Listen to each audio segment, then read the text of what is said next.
नमस्कार दोस्तों, इस वीडियो में हम यूपी ट्रिपल एससी पेट परीक्षा 2022 के 15/10/2022 का शिफ्ट 2 का पेपर देखने वाले हैं। इससे पहले मैंने 6-7 शिफ्ट का ऑलरेडी करा दिया हुआ है, जिसमें मैंने 2023 का और 2021 का कंप्लीट करा दिया हुआ है और 2022 का मात्र 2 सेट बचा हुआ है, वो भी आपको कंप्लीट करा दिया जाएगा। इसलिए जो लोग नए हैं चैनल को सब्सक्राइब जरूर कर लीजिएगा, वीडियो को लाइक कर दीजिएगा। इन सभी का प्रिपरेशन खत्म करने के बाद हम इसका प्रैक्टिस सेट भी करेंगे। 10 से 15 आपको प्रैक्टिस सेट भी करा दिया जाएगा। तो चलिए शुरू करते हैं। फर्स्ट क्वेश्चन देखिए, 1930 में महात्मा गांधी द्वारा सविनय अवज्ञा आंदोलन शुरू करने का कारण क्या था। यहाँ पर जो फर्स्ट में देखिए, इनमें से कोई नहीं। दूसरा में कहा रहा है ब्रिटिश शासन की बुराइयों को दूर करने के लिए 11 सूत्री कार्यक्रम वाले एक पत्र के माध्यम से वायसराय को बताना था। यही बिल्कुल करेक्ट हो जाएगा, ऑप्शन नंबर बी बिल्कुल सही हो जाएगा। नेक्स्ट क्वेश्चन देखिए, यहाँ पर दूसरा क्वेश्चन कह रहा है निम्नलिखित में से कौन सा 1857 के विद्रोह का परिणाम था। पहला में है कंपनी की शक्ति को ब्रिटिश क्राउन में हस्तांतरित करना। दूसरा ऑप्शन कह रहा है अंग्रेजों ने भारत में लोगों को पारस्परिक धार्मिक और सामाजिक प्रथाओं को कुचलने का फैसला किया। इसमें केवल फर्स्ट वाला सही होगा, कंपनी की शक्तियों को ब्रिटिश क्राउन में हस्तांतरित किया गया था, यानी ईस्ट इंडिया कंपनी को 1857 के विद्रोह के बाद परिणाम यही हुआ था। नेक्स्ट क्वेश्चन देखिए, निम्नलिखित में से कौन पृथ्वी का सबसे बड़ा अंतःस्थलीय जल निकाय है। कैस्पियन सागर जो है पृथ्वी का सबसे बड़ा अंतःस्थलीय जल निकाय हो जाएगा। नेक्स्ट क्वेश्चन देखिए, निम्नलिखित में से कौन स्वतंत्र भारत का पहला भारतीय गवर्नर जनरल था। इसमें सी राजगोपालाचारी जो है स्वतंत्र भारत के पहले भारतीय गवर्नर जनरल थे। नेक्स्ट क्वेश्चन देखिए, निम्नलिखित में से किस अधिनियम द्वारा बर्मा को भारत से अलग किया गया था। भारत सरकार अधिनियम 1935 के तहत बर्मा को भारत से अलग किया गया था।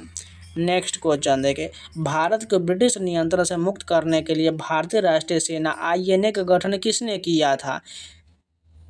तो यहाँ पर इसका आंसर जो है कैप्टन मोहन सिंह हो जाएगा। ठीक है, यहाँ पर इन सभी का डिटेल दिया गया है। 1942 में इंडियन नेशनल आर्मी का गठन जो है किया गया कैप्टन मोहन सिंह के नेतृत्व में, और जो इसके जो मेजर आईयूआची फुजीवारा के साथ मिलकर किया था। तो यहाँ पर फुजीवारा नहीं दे करके मोहन सिंह दिया गया, तो यही वाला ऑप्शन करेक्ट हो जाएगा।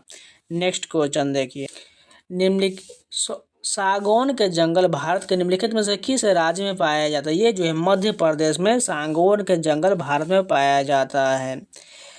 सामान्य वर्षा में अचानक वृद्धि हो जाता है और कई दिनों तक लगातार जारी रहता है, इसे मानसून का डैश कहा जाता है। मानसून का प्रस्फोट यानी फटना कहा जाता है। GMT का पूर्ण रूप क्या होता है। ग्रीनविच मीन टाइम होता है। नेक्स्ट क्वेश्चन देखते हैं, प्रति 1000 लोगों पर जीवित जन्मों की वार्षिक संख्या को किस नाम से जाना जाता है। इसे जो है क्रूड अशोधित जन्म दर कहा जाता है। 1969 में कितनी प्रमुख निजी बैंकों का राष्ट्रीयकरण किया गया था। टोटल जो है 14 बैंकों का राष्ट्रीयकरण किया गया था। 1991 के आर्थिक सुधारों के बाद डैश उद्योग विशेष रूप से सार्वजनिक क्षेत्र के लिए आरक्षित थे। ये जो हो जाएगा परमाणु ऊर्जा उत्पादन जो है ये सार्वजनिक क्षेत्र के लिए आरक्षित थे। नेक्स्ट क्वेश्चन देखते हैं, डैश योजना आयोग के अंतिम उपाध्यक्ष थे। श्री मोन्टेग सिंह अहलूवालिया जो है योजना आयोग के अंतिम उपाध्यक्ष थे। निम्नलिखित में से कौन सा क्षेत्र भारत का सबसे बड़ा नियोक्ता है। ये जो होगा प्राथमिक क्षेत्र जो है भारत का सबसे बड़ा नियोक्ता हो जाएगा। निम्नलिखित में से किस राज्य को हरित क्रांति के लिए भारत में आरंभ स्थल के रूप में चुना गया है। पंजाब को चुना गया था। नेक्स्ट क्वेश्चन देखते हैं, निम्नलिखित में से कौन सा अनुच्छेद अल्पसंख्यकों के हितों का संरक्षण के लिए जाना जाता है। आर्टिकल अनुच्छेद 29 को जो है अल्पसंख्यकों के हितों के संरक्षण के लिए जाना जाता है। 42वें संविधान संशोधन के माध्यम से संविधान में कौन सा नया DPSP यानी कि राज्य का नीति निर्देशक सिद्धांत जोड़ा गया था। समान न्याय और निःशुल्क विधिक सहायता को जोड़ा गया था। नेक्स्ट क्वेश्चन देखिए, निम्नलिखित में से कौन से मौलिक कर्तव्य हैं। तो सबसे ऊपर में ही ये सभी दिया गया, पहले नीचे पढ़ लेते हैं। सार्वजनिक संपत्ति की सुरक्षा करना ये तो होगा ही होगा। इसके अलावा वैज्ञानिक दृष्टिकोण और मानववाद विकसित करना ये भी होगा। भारत की संप्रभुता, अखंडता और एकता की रक्षा करना ये सभी हो जाएगा। नेक्स्ट क्वेश्चन देखें, सभी अम्लों में समान तत्व है। ये जो होगा हाइड्रोजन का हो जाएगा। हाइड्रोजन के सभी अम्लों में समान तत्व होता है। नॉन स्टिक खाना पकाने के बर्तन डैश से लेपित होता है। ये जो है टेफ्लॉन से लेपित होता है। अनुच्छेद 245 के अनुसार डैश संसद का कार्य है। संसद का कार्य कानून बनाना हो जाएगा। सरकारी आयोग निम्नलिखित में से किससे संबंधित। ये जो है केंद्र और राज्यों के भी संबंध से संबंधित सरकारी आयोग। नेक्स्ट क्वेश्चन देखिए, प्रकाश वर्ष डैश का एक माप है, ये जो है तारकीय दूरी का एक माप हो जाएगा।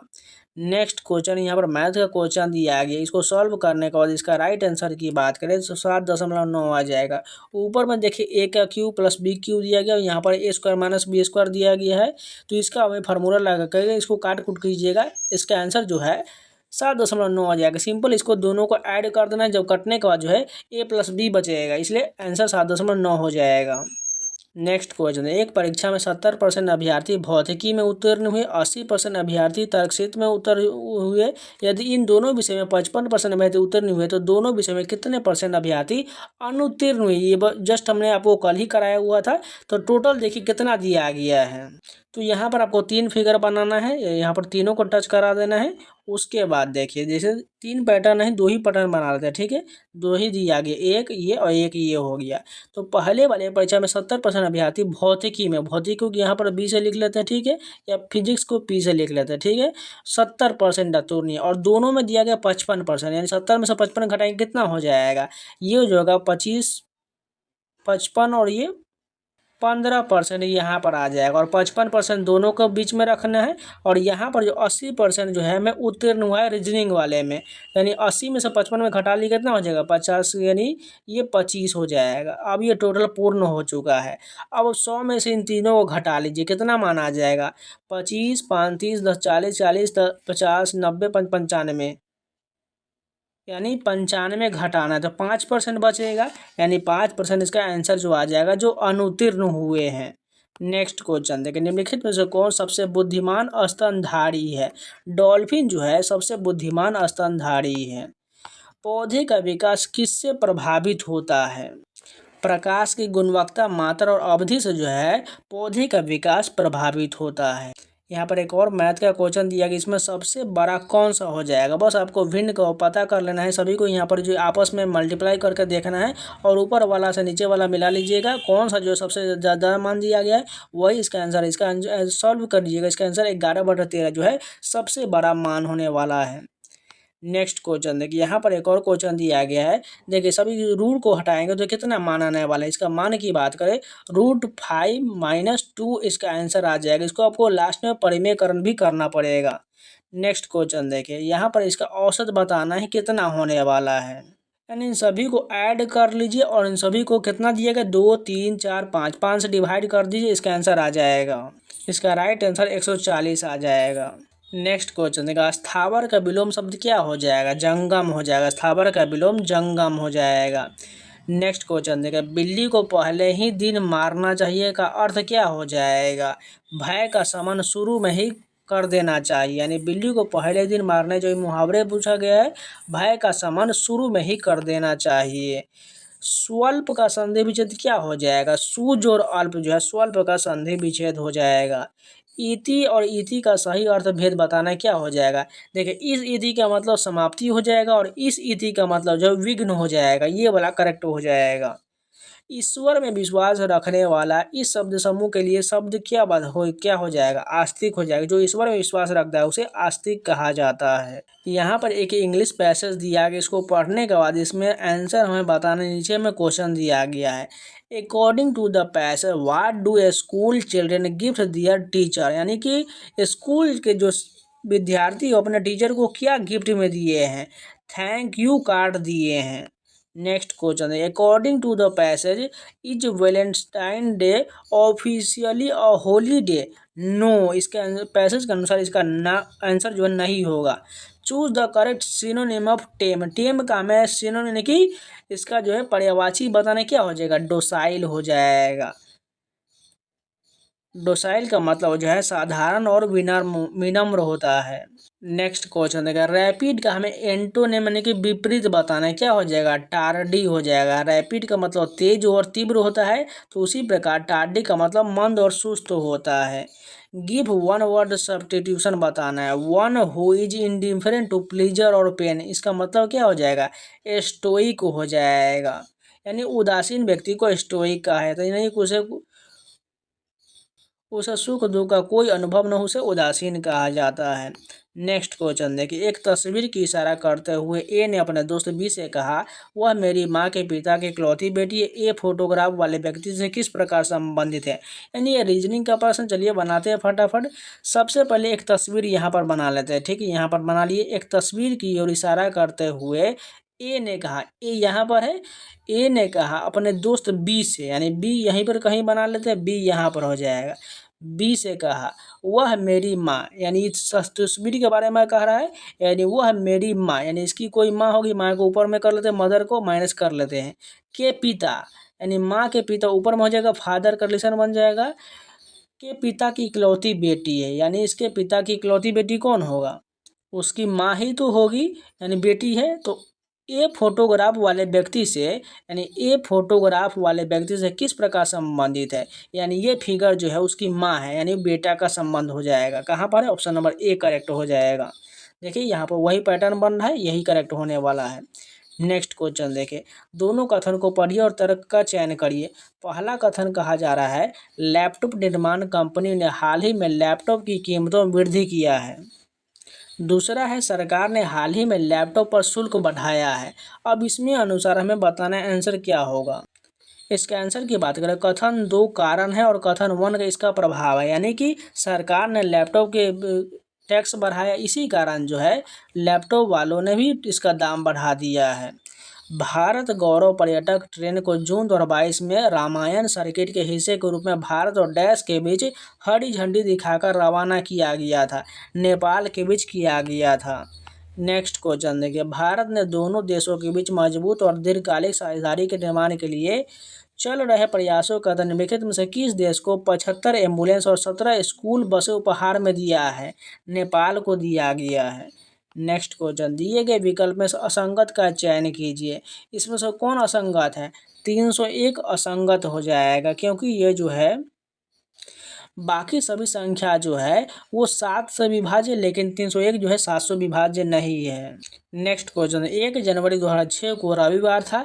1 जनवरी 2010 को सप्ताह का कौन सा दिन हो जाएगा? देखिए 1 जनवरी से 1 जनवरी, तो हमें इसको चेंज नहीं करना है, हमें साल के अनुसार जाना है। 2006 से 10 के बस जाना है, तो कितना साल बढ़ रहा है? 4 साल बढ़ रहा है। और इसमें लीप ईयर कितना है? 1 साल है, 2008 वाला, यानी 1 साल ये बढ़ जाएगा, टोटल 5 दिन बढ़ेगा। यानी 4 1 5 दिन बढ़ा दीजिए, रविवार से 5 दिन बढ़ाएंगे तो कितना हो जाएगा? यानी टोटल ये शुक्रवार हो जाएगा, और ऑप्शन पर नंबर डी हो जाएगा। और ये सेम क्वेश्चन जो है इसके पहले शिफ्ट में यही क्वेश्चन पूछा गया था। नेक्स्ट क्वेश्चन देखिए, यहाँ पर एक कोडिंग का क्वेश्चन दिया गया है, बताना है एक्टिव को इस प्रकार लिखा गया है, तो बताना इफेक्ट को कैसे लिखा जाएगा।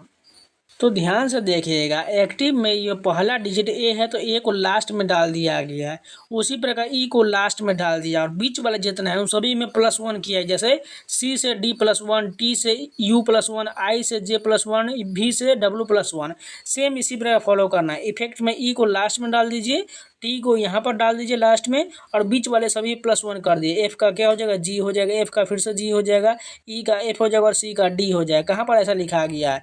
ऑप्शन नंबर बी करेक्ट हो जाएगा। नेक्स्ट क्वेश्चन देखिए, निम्नलिखित में से किस राज्य सरकार ने 5,000 रुपये की काशी यात्रा सब्सिडी योजना शुरू किया है? कर्नाटक के द्वारा काशी यात्रा सब्सिडी योजना शुरू किया गया है। जून 2022 में भारत ने निम्नलिखित में से किस देश के साथ कॉमनवेल्थ डिप्लोमेटिक एकेडमी प्रोग्राम की घोषणा किया है? यूके के साथ मिलकर घोषणा किया है। नेक्स्ट क्वेश्चन देखिए, कंपनी ने हेलीकॉप्टर की आपूर्ति हेतु एक बेलारूसी कंपनी और उसकी सहायक कंपनी के साथ एक समझौता ज्ञापन पर हस्ताक्षर किया है। भारत इलेक्ट्रॉनिक्स लिमिटेड ने घोषणा किया है। नेक्स्ट क्वेश्चन देखिए, निम्नलिखित में से किस भारतीय राज्य ने नारी को नमन नाम से एक नई योजना शुरू किया है? हिमाचल प्रदेश के द्वारा जो है नारी को नमन नाम से एक योजना शुरू किया गया है। नेक्स्ट क्वेश्चन देखते हैं, प्रधानमंत्री नरेंद्र मोदी ने निम्नलिखित में से किस जिले में डॉक्टर संपूर्णानंद स्पोर्ट्स स्टेडियम में कार्यक्रम में 1800 करोड़ रुपए की योजनाओं को उद्घाटन और शिलान्यास किया है? वाराणसी में किया गया है। किस संस्थान ने India's booming gig and platform economy के शीर्षक से एक रिपोर्ट जारी किया है? नीति आयोग के द्वारा रिपोर्ट जारी किया गया है। नेक्स्ट क्वेश्चन देखिए, निम्नलिखित में से कौन सी राज्य सरकार सिंगल एंट्री मल्टीपल एग्जिट के विचार पर एक एजुकेशन टाउनशिप बनाने की योजना बना रहा है? उत्तर प्रदेश ये योजना बना रहा है। निम्नलिखित में से कौन सा भारत का सबसे छोटा केंद्र शासित प्रदेश है? लक्षद्वीप जो है भारत का सबसे छोटा केंद्र शासित प्रदेश है। छात्र पारिस्थितिकी के लिए एक नया डिजिटल प्लेटफॉर्म कैंपस पावर किस बैंक द्वारा लॉन्च किया गया है? ये जो है आईसीआईसी बैंक के द्वारा लॉन्च किया गया है। भारत के कितने राज्य बांग्लादेश के साथ सीमा साझा करते हैं? टोटल 5 राज्य है बांग्लादेश के साथ सीमा साझा करते हैं। निम्नलिखित में से पोलैंड के राष्ट्रीय मुद्रा क्या हो जाएगा? जलोटी जो है यह पोलैंड के राष्ट्रीय मुद्रा है। डैश उत्तर प्रदेश का एक लोकप्रिय शास्त्रीय नृत्य है। कथक जो है उत्तर प्रदेश का शास्त्रीय नृत्य हो जाएगा।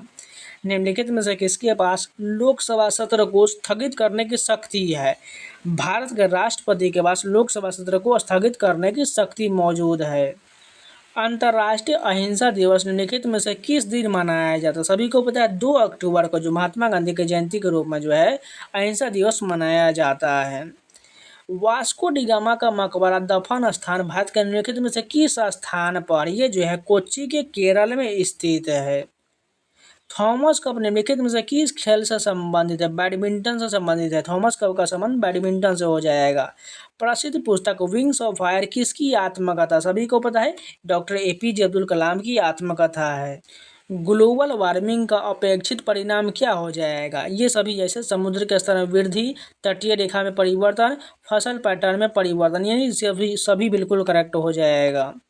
निम्नलिखित अनुच्छेद को पढ़कर पूछेगा प्रश्न कि ये जो प्रश्न दिया गया इसमें टोटल 5 प्रश्न होने वाला है। चलिए फटाफट पढ़ लेते हैं।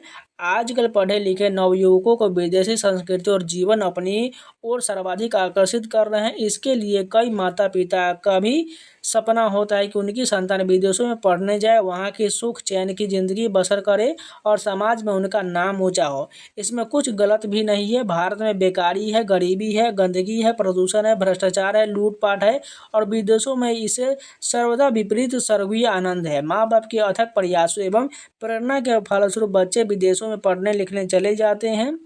शुरू में तो माँ बाप सगे संबंधी सभी याद आते हैं, पर कालांतर में बच्चे वहाँ की ज़िंदगी और वहाँ की तथाकथित सभ्यता में इतने रच बस जाते हैं कि धीरे धीरे वे पड़ोसी सगे संबंधी अपने भारतीय मित्रों और माँ बाप को भी भूलने लगते हैं। पहले वर्ष में 1-2 बार, इसके बाद क्रमशः धीरे धीरे भारत में आना कम होने लगता है। अगर विदेशी मैम से शादी हो जाए तो कहने ही क्या, कुछ एक को छोड़कर ज़्यादातर के ही यही हाल है। इन सभी में उन बच्चों का उतना दोष भी नहीं है और न विदेशी भेजने वाले अभिभावक का कदाचित उतने दोषी हैं। शायद उनके संस्कारों में कोई कमी रह गई हो। पीढ़ियों के अंतराल के प्रभाव ही की समझ न रखने वाले ज़्यादातर माँ बाप 2-4 महीने तक संतान के पास जाकर इसके बाद वापस स्वदेश आ जाते हैं, क्योंकि उनके कमाऊ पूर्व स्वदेश में आकर बसना नहीं चाहते। बच्चों की शिकायत है कि माँ बाप उनकी पत्नी और जमाने की चीज़ों को यहाँ थोपना चाहते। इस प्रकार के व्यवहार से वे हमारे साथ कैसे रह पाएंगे? अपने द्वारा भोगे जाने वाले कष्टों और दुश्चिंताओं की चर्चा वे माँ बाप की किसी से नहीं करते हैं। उनके द्वारा लिए गए निर्णय पर जग हंसाई के डर के साथ रहने वाले वे बुढ़ापे के कष्टों और बीमारियों के अकेले ही झेलते बच्चों के वियोग में अनकही पीड़ाओं के साथ एक एक करके दोनों अंततः इस दुनिया से विदा हो जाते हैं। अब यहाँ पर क्वेश्चन दिया गया है, आजकल पढ़े लिखे नवयुवक विदेश क्यों जाते हैं? सर्वाधिक सबल तर्क कौन सा लगता है? माँ बाप का सपना पूरा करने, सुख चैन की जिंदगी बसर करने तथा समाज में प्रतिष्ठा बढ़ाने के लिए जाते हैं। ऑप्शन नंबर बी करेक्ट हो जाएगा।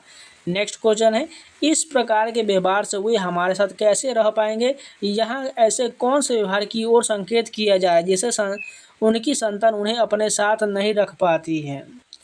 बच्चों के परिवार के सदस्य जैसे पत्नी उनके बच्चे के रहन सहन, खान पान, पहनावे और चाल चलन पर ऐतराज और कटाक्ष करते होंगे। इस कारण से उनके साथ नहीं रख पाते हैं।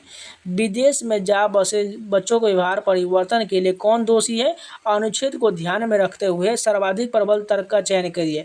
अधूरे संस्कार हो जाएगा। विदेशों में जा बसे बच्चों के माँ बाप अपने द्वारा भोगे जाने वाले कष्टों और दुश्चिंताओं की चर्चा से क्यों नहीं करते हैं? जग हंसाई से बचने के लिए नहीं कर पाते हैं। बच्चों की शिकायत है कि माँ बाप पत्नी और बच्चों के साथ एडजस्ट नहीं करते हैं और अपने पुराने ज़माने की चीज़ों को यहाँ थोपना चाहते हैं। इसके लिए कौन सही में दोषी होगा? 2 पीढ़ियों का अंतराल जो इसके लिए दोषी होगा। निम्नलिखित अनुच्छेद को फिर से पढ़ना है, वही 5 आंसर हमें बताना है, यानी हिंदी के ही प्रश्न मान के चलिए। इसमें आपको टोटल 10 जो है फ्री का नंबर है, बस आपको ध्यान से पैसेज को पढ़ना है और आंसर आपको सटीक बताना है। आज परिवारों का विघटन होता जा रहा है, परिवार सीमित और छोटे होते जा रहे हैं। पढ़े लिखे परिवारों में 1 या 2 बच्चे ही होते हैं। माँ बाप अपने उपलब्ध संसाधनों में बड़े लाड़ प्यार से बच्चों को अच्छी शिक्षा दिलवाते हैं और दुलार के साथ बड़ा करते हैं। पुराने समय का लालियत पक्ष वर्षनी तड़ियत वाला फार्मूला अब बदल चुका है। इतना लाड़ मिलने के बावजूद आज की नई पीढ़ी के बच्चे असहनशील होते जा रहे हैं। अगर शिक्षा कक्षा में उनसे कुछ भी कह दे, घर में माँ बाप या कोई रिश्तेदार कुछ भी कह दे, तो वे तुरंत प्रतिक्रियाशील हो जाते हैं। ग्रहणशीलता समाप्त होता जा रहा है और जैसे कि चाहे वैसा करने की आज़ादी उन्हें चाहिए। अस्तु येन केन प्रकोण्य बच्चे पढ़ लिखकर नौकरी पा जाते हैं या अपना काम संभाल लेते हैं। माता पिता धीरे धीरे बूढ़े होते जाते हैं। उनके द्वारा बचपन के प्यार को लेकर उस समय तक के त्याग और बलिदान उन्हीं के अपने बच्चों द्वारा भुला दिए जाते हैं। अब माँ बाप बूढ़े और शक्तिहीन और बच्चों पर बोझ है। आज के बूढ़े माँ बाप पिछली पीढ़ी के बूढ़े माँ बाप की तुलना में अधिक दयनीय से होते जा रहे हैं। उनके द्वारा पालित पोषित बच्चे उन्हें अपने परिवार का सदस्य मन से स्वीकार नहीं कर रहे हैं। यही कारण है कि बुढ़ापे में या तो माँ बाप अकेले रहते हैं और या अपने ही घर में दीनहीन से होकर बच्चों को मुंह ताकते हैं। पीढ़ियों के अंतराल से जीवन मूल्यों में तेजी से बदलाव होता जा रहा है। अच्छी भावना से भी यदि बूढ़े माँ बाप वयस्क बच्चों या उनके परिवार के विषय में कुछ सलाह देते हैं तो उनकी सलाह का सम्मान नहीं होता है।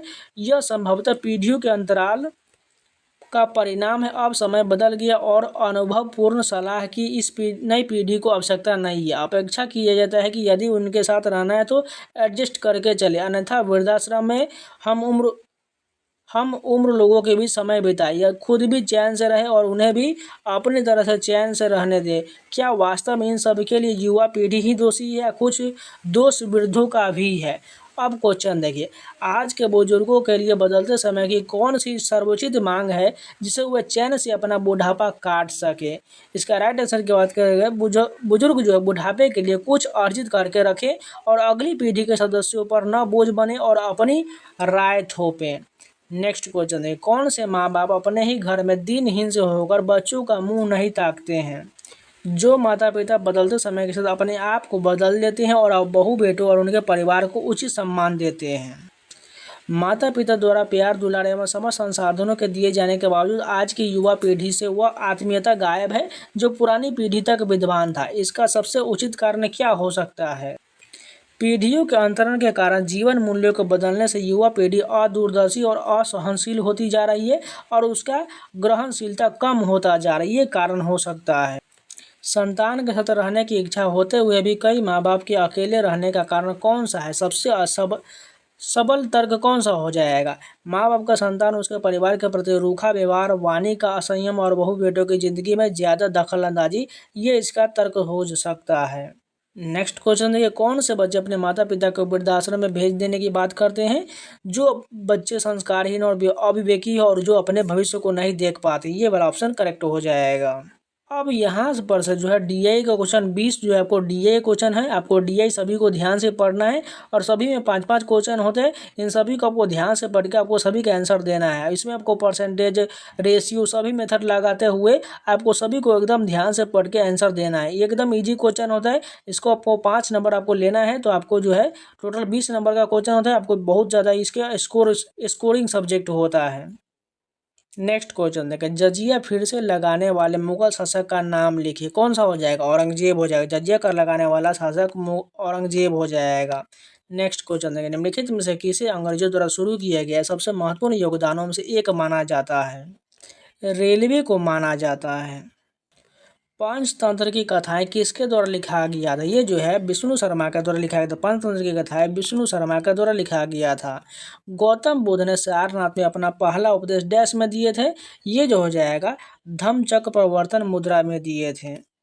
नेक्स्ट क्वेश्चन देखिए, निम्नलिखित में से किस शासक के दरबारी कवि हरिसेन थे? समुद्रगुप्त के दरबारी कवि हरिसेन थे।